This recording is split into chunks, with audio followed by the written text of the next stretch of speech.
everybody. So we're going to southern Minnesota today with our Thinking Link to talk about the farming community and technology and the math of Moneyball and all kinds of other interesting things.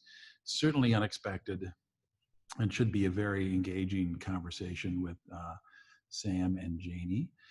Sam is with GreenSeam. Janie's with Connecting the Gray and a variety of other ventures that she's working on. She is a juggler of many things, which you're going to hear that in the things we talk about with what she's doing, but definitely capable based on her background. But first, I want to step back and make sure that everyone knows that this is sponsored by Capsule out of Minneapolis, right?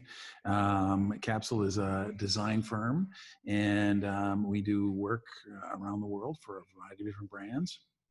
And we're always welcoming new clients and conversations, and put ourselves out there with a new brand of Capsule, our conversation bubble, inspired by a variety of things. One of them is we design conversations, which is kind of what this is, a nicely designed conversation with all of you. So we welcome video on, but audio off, or in other words, mute your sound and unmute your video so we can see faces. There we go. John just showed up for us.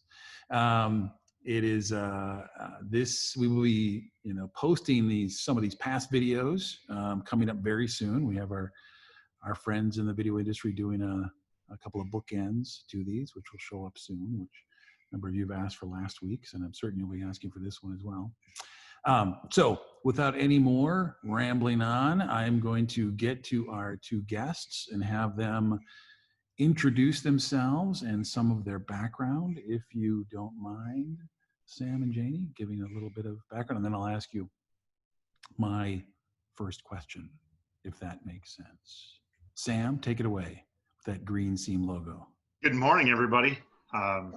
So you got my name on the screen. I suppose I don't have to repeat that, but I'm a farmer at heart here in southern Minnesota, near Good Thunder, Minnesota. Grew up on a farm, continue to today, corn, soybeans, pigs. We added some pheasants the last couple of years. But so that's what I do for fun. My full-time job is running an organization called GreenSeam, and what we're about is utilizing ag to fuel our economy and fuel our economic growth. We're an industry cluster focused on the food and ag space to leverage and grow our communities in southern Minnesota and northern Iowa. So my background, I've had the opportunity to work with farmers across the state and travel abroad to work with farmers and international marketing, promoting soybeans and meat growing here in Minnesota. And so I've had the opportunity to spend a lot of time in Asia and Central America and a little bit in Europe. And it's really taught me a lot of how lucky we are to be where we are, where the food is growing, where renewable fuels are, and where we have really good soil. And it really has generated our economy over the last 100 years. And so looking forward to being with you today. And thanks for having me, Aaron and Kelly. Thanks, Sam. So, and Janie Hanson. I grew up probably about half hour south of where Sam did. I'm a farm kid, fourth generation corn and soybeans farm in southern Minnesota. Since leaving the farm to go to college, I've been artist, entrepreneur, tech developer, investor, wore a few different hats. I lived around the world, was in New York doing energy finance before moving back to Minnesota about 6 years ago to start my company, Connect the Gray, which is the right brain, left brain. So that's where the artist and the finance come together. But yeah, so the reason I'm here and working with Capsule is on our Croptomize product, which helps farmers manage their commodity price risk. I was at an Executive Women in Agriculture conference in Chicago a few years back, and met a woman who's now my business partner, Dina, who is a retired floor trader, probably one of the biggest wheat traders in the world, and brilliant math mind statistician, and basically took her trader brain and put it into code. And we've been making a product that takes the big data and analytics that the the huge players are using in the commodity markets and making it accessible and affordable to small family farms or farms of any size. Love that. We shouldn't overlook the London School of Business MBA that comes from a small town farm girl. That's pretty impressive. That's something you kind of gloss over or missed on that point, which I think is important. Pretty impressive background as far as education. Thanks. Cool. Kelly, do you want to start with your questions? I sure can. Good morning, everyone. Good to see you again. And Sam, Janie, thanks for joining. Let's start with just, we had a conversation yesterday, the four of us, in preparation for our discussion today, the modern farmer, and talking about what that means. And I think, Sam, you had mentioned today we've got 4 generations of removal, I guess, from the farm with today's farmer. And just, we'd love to talk a little bit about some of your favorite farmer stories, but also just a clear picture of what farm life is like today. If you could both share. Sure, I'll jump in there. You know, one of my favorite stories, it's probably been already 6-8 years ago that we started adding technology to our farm. And my father today is 71. And then he's like, we don't need this. I don't want anything to do with it. It's too complicated. And now today, if that technology stops working for some reason, it's like tractors stopped. You know, and so saying that our older generation can't adapt to technology is not true, or the fact that they love the technology so much because it is helpful in so many ways. And so that's one of my fun stories about how we're progressing today and how adaptability is there. Yeah, that's great. Thanks, Sam.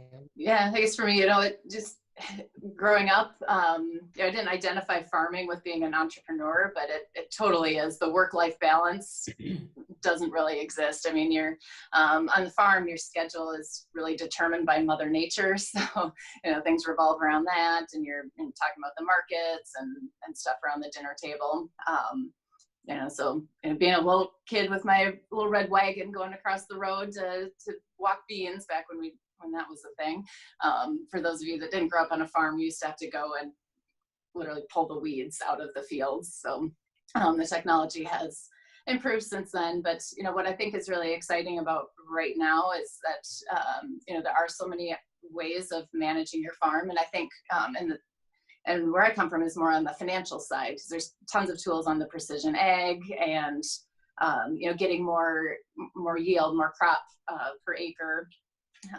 But really being able to look at your operation, you know, do better risk management, leverage the big data and analytics that are available, and do that from your phone.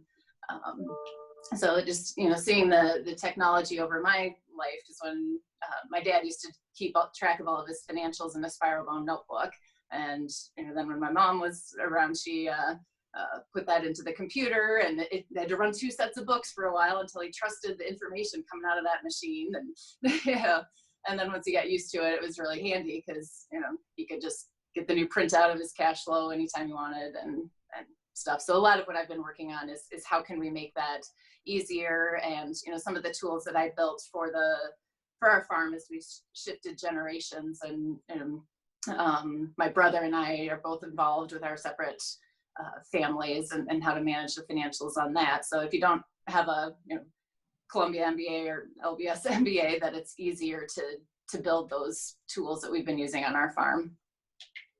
Yeah, that's a good plug for the kind of stuff that Croptomize is doing, and the fact that you're bringing math to the farmers and bringing it right to their pockets via their cell phone.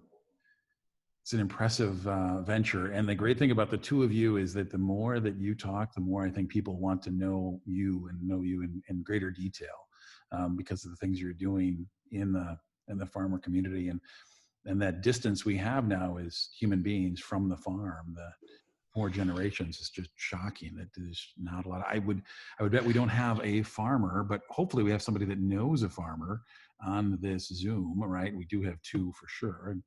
And perhaps Dave over there He's not too far off the farm, South Dakota. So I'd be curious, yes, the things you were seeing as it relates to this pandemic, and what you're seeing going on in farms.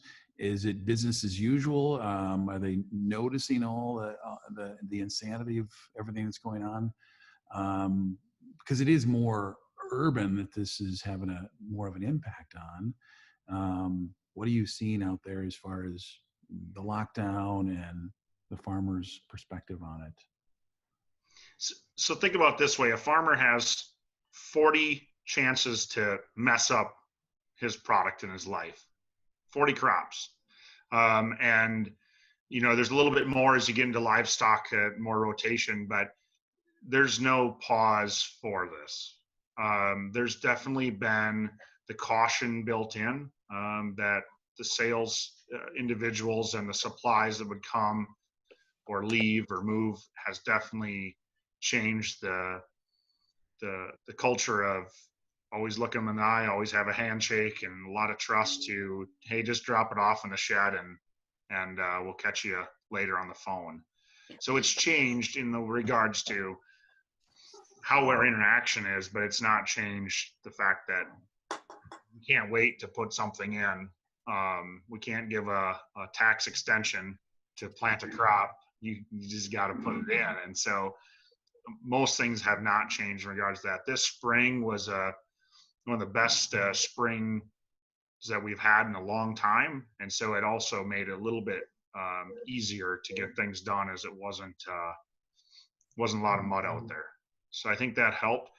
I think in the livestock world, it's changed things a lot. The industry has prepared for years for a livestock related disease to come, and how to handle that. And so a human disease disrupting the workforce supply chain has been something that we didn't plan for. And that has totally disrupted our industry. At first, we didn't think it was going to, but as it continues on, it surely has. Interesting. Janie, a perspective on that? Yeah, well, I said balance between the farming and art and technology. So for our tech business, we're all used to working remotely.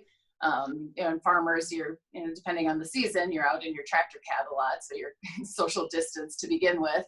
However, those places where you gather in town, the coffee shop or small town bar and stuff, I think that's been difficult, not having those times to come together in person, and especially when the markets have been tough right now and the economy is tough, that's added a lot of stress. So not having the friends and stuff that you can gather with has been challenging. But I think in the bigger picture, it's one of the things that I've been working on. It's called the Rural Renaissance Project. So we're looking at what things, what does the future of rural communities look like in the 21st century? Because, for example, the town where I live, Blue Earth, was about 5,000 people when I graduated from high school. Now it's down to about 3,300. So looking at, what does it take to, for people to live in small towns? Because I've still got my farm there. I care about the community. Good schools, and we've got a good hospital there and stuff. So, and I think the internet and this working from home now has opened up, like, maybe it would be easier to live in a rural area, have some more open space, grow a garden, some of these things that people are starting to do now in these last couple months when you've been stuck at home. So, just really thinking about how, post-pandemic, what do we want our lives to look like? And, it might be a good time to make some different decisions. Move to the country. Yeah. Right? Go into tech and move to the country. Love that. I have another quick question, Aaron, if you don't mind. And you're touching on this a little bit, Janie, and I know we've had a conversation about this before in terms of, so the modern farmer, and we've talked about how technology is certainly playing a big role in the future of ag. when it comes to actually recruiting talent. So identifying, recruiting, and retaining some key talent in ag, certainly the next gen. What are some of the challenges you're seeing? And then really, what are your perspectives on how you tackle that in terms of bringing people into the ag space? Yeah, I think the biggest challenge, for farming in particular is, the average size of the farm is going up and farmers are farming for longer. That's where the technology comes in. It used to be much more physical work than it is now. But like on our farm, our neighbor kept driving combine until he was 93. Like he was, farmer loved it, and, the technology improved so he could physically do that still. So I think that's one thing, is that generational transition. I think one of the biggest challenges is thinking about that the next generation of farmers or people working in ag might not look like they used to. So, being a female, like, I grew up driving semi and stuff like that, but it can be challenging. It's like, oh, you're not a farmer, you don't look like Right. one. So I think breaking through some of that, let alone some more other aspects of diversity, and I think that just thinking differently about what does it mean to manage a farm, what other roles besides farming are involved in agriculture, because the taxes, accounting, bookkeeping, like these are big businesses that have complex depreciation schedules and things like that. So other jobs that aren't, don't give you that barn or working in the fields type of thing. There are lots of jobs that are related to and rely on agriculture that might be surprising. Yeah. The ag industry is still, even though we know of a handful of companies that have big brands that everybody recognizes as successful companies, there's hundreds of small ag-based companies out there, and we've done a poor job, I think, of showing how cool and exciting and how good of a career you could have within it. And so I think we've had a hard time attracting talent because it's been built up of a lot of small businesses spread out over rural Minnesota, and people haven't had the opportunity to find them. I mean, I know of 4 companies right now looking for people with a tech background, and they're all in ag. They're all small, medium-sized businesses in rural Minnesota that they're going to pay what they need to attract that talent. It's not you're going to get paid less because you're going to be in rural Minnesota. They need them. It's just having a hard time attracting them. And so that's maybe where the branding comes in, that we've done a poor job branding our businesses to attract the talent and making it cool and exciting, even though I think ag is about the most exciting time in history is now, with the consumers wanting lots of choices, with technology coming in, and with people identifying that food is pretty important, and the world population, continuing to climb towards 9 billion, people, and it's a lot of mouths to feed. Yeah, good point. Yeah. I have a question from John, but I want to set it up first. John Lair, the farmer is the original entrepreneur, really, the original startup, right? Getting out there and starting a new venture. It's always been hindered by the ability to scale, right? And scale economies, which would, in a traditional business, if you can't scale, you're a lifestyle business, which to a certain degree, farming kind of becomes that, a lifestyle business in itself. But has the technology, the advancement of technologies and things that are available to farmers, has that lowered that threshold of scale? Have you seen that, the ability to increase the efficiencies and what they can get out of a crop? Has that happened? Well, I think we're at an interesting inflection point, and I think this pandemic and some of the issues in the food system have illustrated. So we've done, the big agribusiness here and the efficiencies and technology for,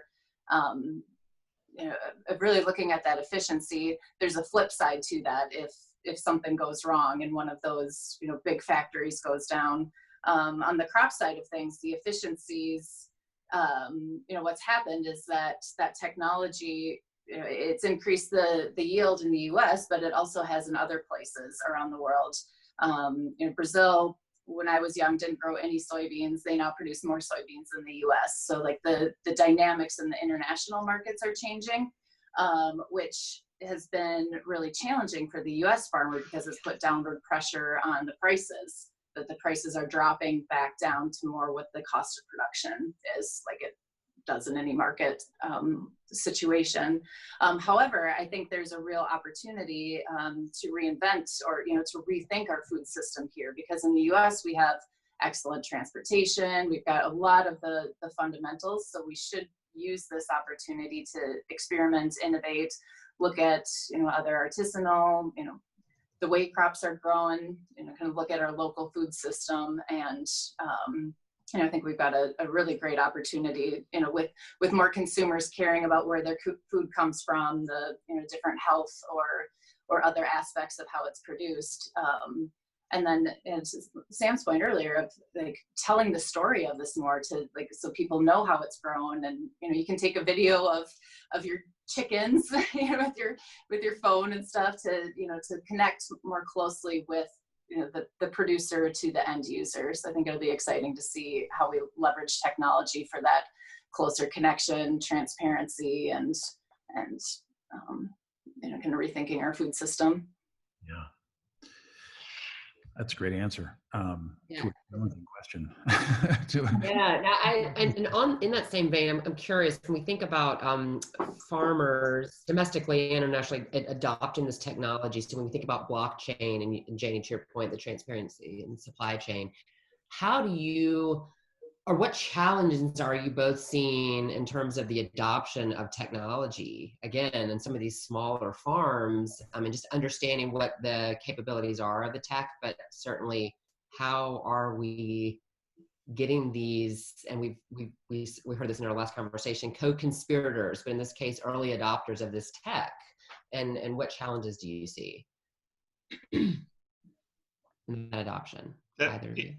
I think it's been easy. I mean, you go back to most people won't remember, but late 1980s, John Deere came out with a self-driving tractor.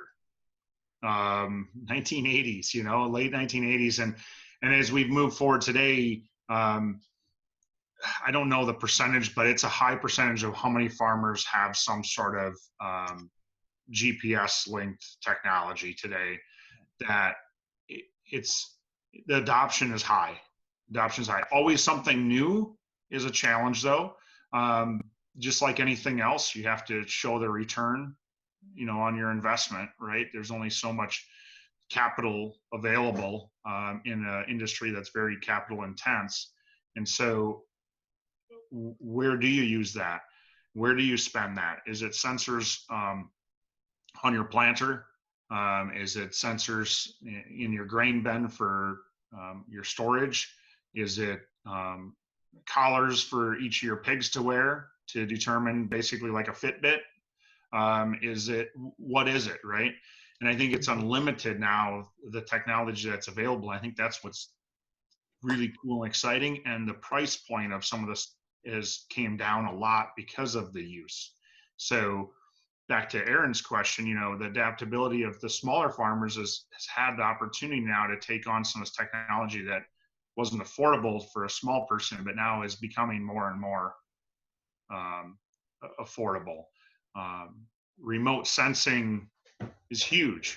The drone industry, it took a lot of cool pictures for a lot of years, and that's about all the drones did for ag, even though you've seen them all over. But today they're actually taking pictures at the right time with the right lenses and the right filters that are actually giving us data to work with.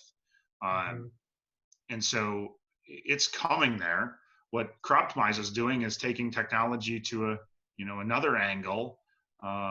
And that's really exciting. But farmers haven't adopted that because there hasn't been a lot of that within the grain marketing yet. Interesting. I should jump in with a point and another question coming through on the chat for each of you, but specifically for Sam first around GreenSeam. GreenSeam, the other thing that we haven't talked about is the fact that you were started as a Silicon Valley of ag, right? To basically take on that same moniker. which brings this question into a different light. Are you working on the rural broadband issue, or addressing that, or involved in that in any way around the infrastructure development, or is it something that you're seeing as a big thing because it's popping up everywhere in what Land O'Lakes is involved with and helping in that area? We're definitely advocating for it as technology grows. Farms and rural businesses, I'm not going to just leave it to farms, but the rural businesses are having a hard time being able to adopt the technology that they want because it takes a lot of data. And you can't just do that through a cell phone tower or a radio, bump. You need to have fiber. And the Blandon Foundation has done a really good job of trying to help these counties and rural areas really understand and look at it. I think maybe one thing currently that's really helping this out is the fact that education is being remote right now. Telemedicine is moving up, where people that would never pay for internet are now going, wow, I wouldn't have to go to the hospital if I had that. I could just, telemedicine in. And all that, I think, is tell the story of how important it is, just as our rural electric was. It's, none of us probably on this call lived through those times, but it's set up in the same way. At First Farm, nobody's like, we don't need that. And now it's to the point where everybody needs it, and getting it the last mile is really expensive. And that's the part of who pays for that burden. How does a organization or entity handle that? The state of Minnesota has passed some additional funding for broadband out to the rural, and I think we have to continue that, or technology can't. I've often said I've went to the McDonald's parking lot to get free Wi-Fi to download some of my farm data because it was faster than being at home. And that's not the efficient way to run a business. And Janie, that's for you, because first off, how much did you pay for your building that you bought? $3 for 3 buildings in Blue Earth that have gig fiber. So, when I was showing my business partner around our farm in my hometown, there are these 3 buildings on Main Street in my hometown of Blue Earth that had been vacant for a decade. So 3 storefronts, 100-year-old buildings with the 14-foot ceilings and tin ceilings. So really cool space. I used to run an art gallery in New York City, and I go walk in, it's like, whoa, this is awesome. But the key is they've got gig fiber running right behind the buildings. And that's where, if you can have that access to the internet, that opens up so many more job opportunities, because we've got coding jobs, we've got big data, we've got some of the design, video production, some of these things that use a lot of data and bandwidth. And a couple of sessions ago for this Think and Link, there was an architect talking about this hub, spoke, and home model for the working remote, that you've got the corporate office, another spot, and then the home. And I think that is so important in the rural areas, because it's just those practicalities of internet really is a utility now. There's so many things that you have to do online. And Sam touched on some of the healthcare stuff. A lot of the healthcare debate nationally has been related to health insurance, but in rural areas, it's health access. You could be an hour away from the nearest emergency room, and things like that. So just literally having care available is a challenge. But I think if we, and then the broadband is expensive, the fiber is expensive to build. However, you've got these, big businesses, the farms sitting out there, and there's gigabytes and gigabytes of data coming off our farm, and my brother can't even stream Netflix out there.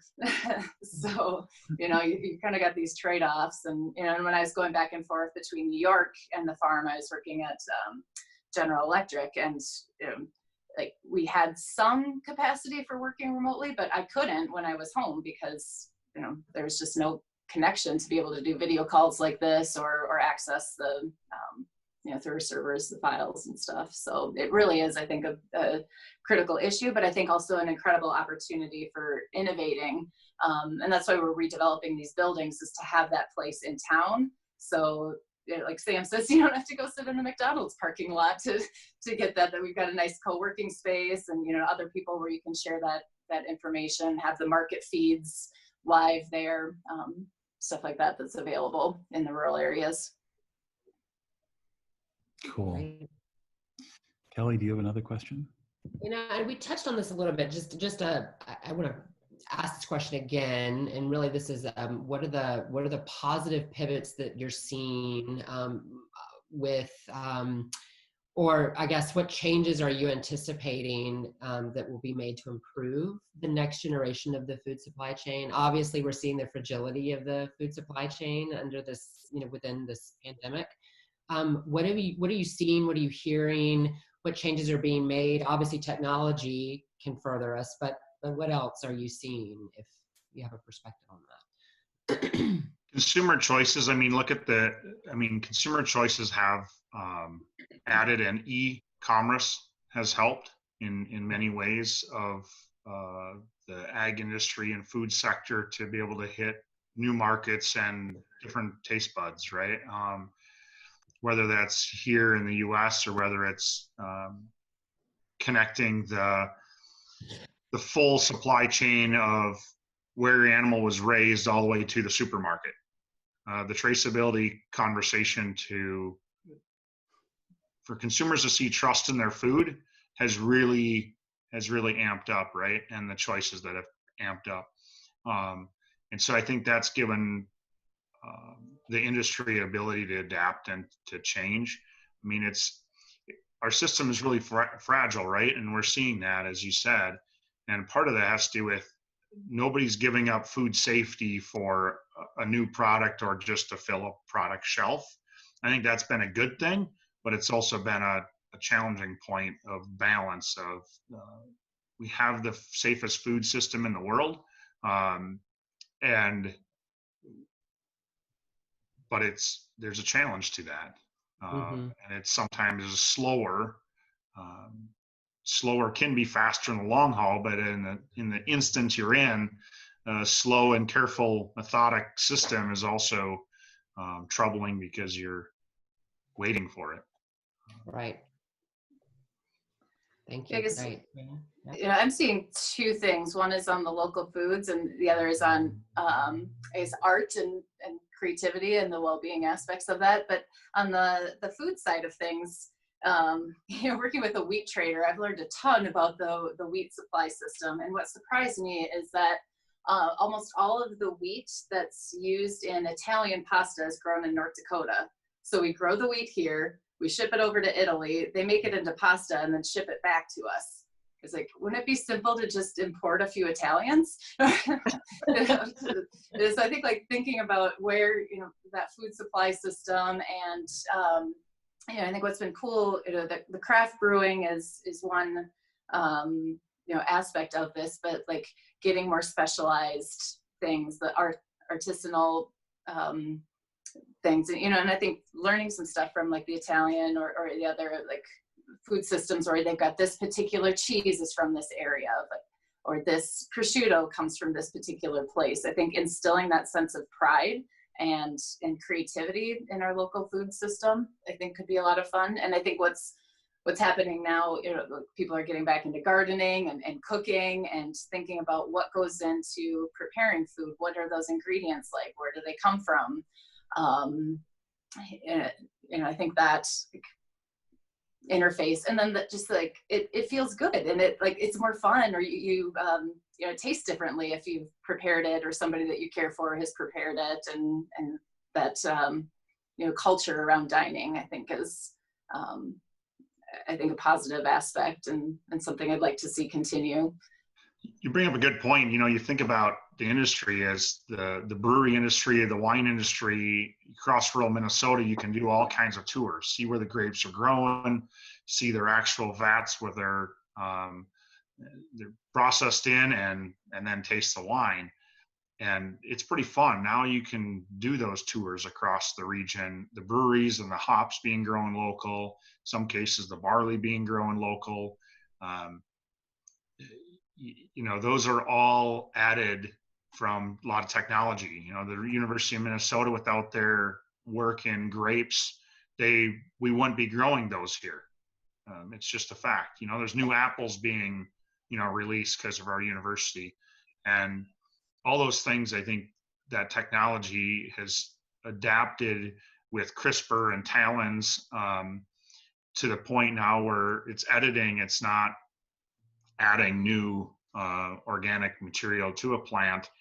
And they're starting to produce crops that have the health aspects to them, not just for the farmer and how to control weeds, as most people think of Roundup Ready soybeans or something like that, to now where you have crops that they're editing for health of high oleic oils. That there's some soybeans out there now that have a better quality oil than olive oil.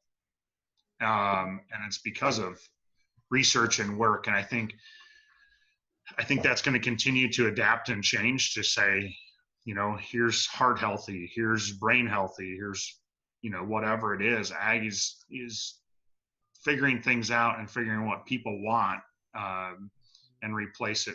The food is medicine concept, right? And I think that's basically becoming a reality now. It's been talked about for a long time. That's a great point, Sam. We have written about this before. We have a distinct advantage of being in this area, in this community, the fact that we've got the agriculture, we've got the food production capabilities, and we've got the healthcare system that's pretty strong. That trifecta gives us the opportunity to really be the Silicon Valley of health and wellness.